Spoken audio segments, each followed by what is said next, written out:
represent the Friends of the Railroad Museum of Pennsylvania, and it's a support organization that aims to help everything that the Railroad Museum of Pennsylvania does in fulfilling its education mission and its preservation goals as well.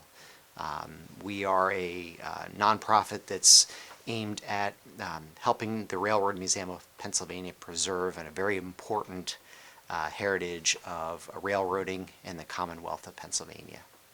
Well, a lot of our programming is aimed at families, and we want families to come and experience the trains and experience our history firsthand. A lot of the programming that we've developed over the years, especially more recently, has been aimed at really broadening our audience and expanding the reach of our programming. So we've had an opportunity really to develop some new programs, both virtually and in person, over the last couple of years that have really been aimed at telling a broader story.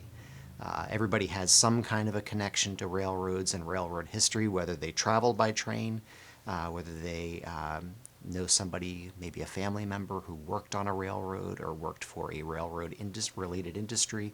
So I think it really gives us an opportunity to tell all kinds of amazing stories, and what better place to do it than a place where you can actually see and experience full-size trains and any type of object related to railroads.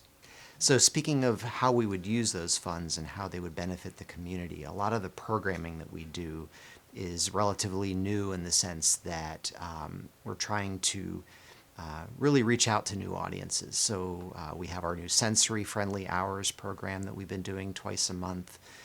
We have a lot of virtual programming that we do that intends to reach audiences that may not be able to physically travel to Railroad Museum and experience all that we have to offer. So we're trying new techniques and new approaches to getting those stories out to the public. The funds that we raise through Extraordinary Give will help us to preserve our collection of historic locomotives and rolling stock, and also help us to expand our programming.